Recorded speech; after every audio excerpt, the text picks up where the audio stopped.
When control disappears, how professionals respond to uncertainty at work. In modern organizations, the illusion of control is often stronger than control itself. Plans are carefully constructed, career paths are mapped, and processes are designed to reduce unpredictability. Yet moments inevitably arise when individuals find themselves in situations they cannot influence.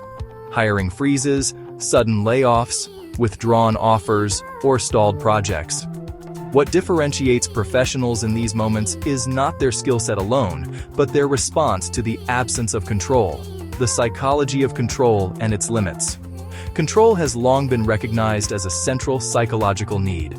Research by DC and Ryan, 2000, BMSGRT Self-Determination Theory, highlights autonomy as a key driver of motivation and well-being.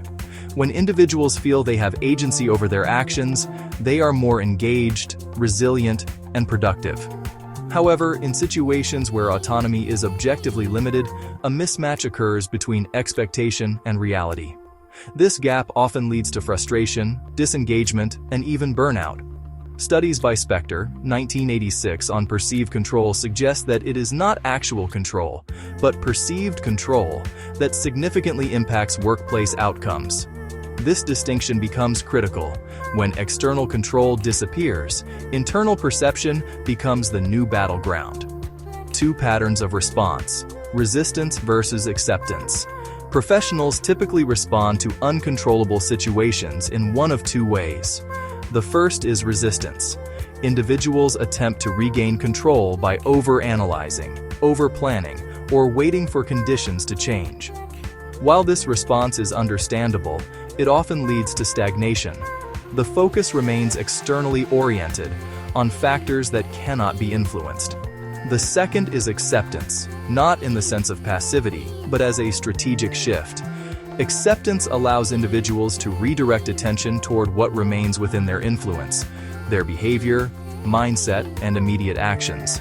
This aligns with research on coping strategies by Lazarus and Folkman, 1984, which distinguishes between problem-focused coping, effective when control exists, and emotion-focused coping, essential when it does not. In uncertain career contexts, acceptance is not surrender. It is adaptation. Career implications in uncertain environments. In today's labor market, uncertainty is not episodic. It is structural. Technological disruption, geopolitical instability, and evolving organizational models continuously reshape opportunities.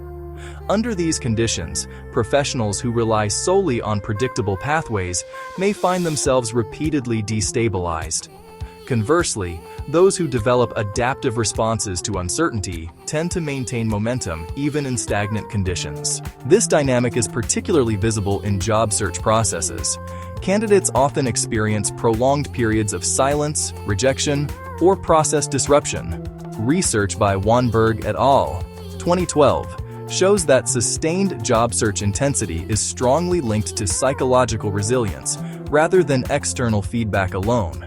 In other words, the ability to continue acting without immediate results becomes a differentiating capability. The role of internal agency. When external control is limited, internal agency becomes the primary resource. This includes the ability to regulate emotional responses, the capacity to initiate action without guarantees, the willingness to redefine progress in smaller, manageable terms. Bandura's 1997 work on self-efficacy emphasizes that belief in one's ability to act effectively, even in uncertain conditions, directly influences persistence and outcomes. Professionals who cultivate internal agency do not wait for clarity before acting. They act to create clarity. Practical application. Small actions in low control. Situations. In situations where progress feels blocked, large strategic moves are often unrealistic. Instead, the focus should shift to micro-actions that maintain momentum. Reaching out to one new professional contact, refining a single element of a professional profile, initiating a short, low-stakes conversation. These actions may seem insignificant in isolation, but they serve a critical function. They preserve a sense of movement. Over time, this accumulation of small actions can reintroduce opportunities that were previously inaccessible.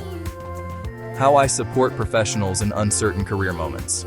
Through my work with candidates and professionals, I focus not only on positioning and visibility, but also on helping individuals navigate periods where control is limited. This includes reframing job search strategies, strengthening internal decision-making processes, and building consistent action frameworks that do not rely on immediate external validation. The goal is not just to secure opportunities, but to sustain professional momentum regardless of external conditions.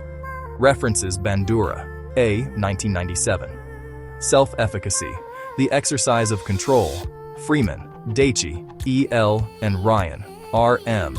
2000.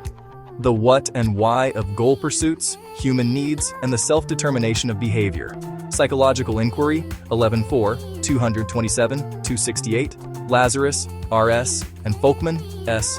1984. Stress, Appraisal, and Coping. Springer, Spector, P. E. 1986.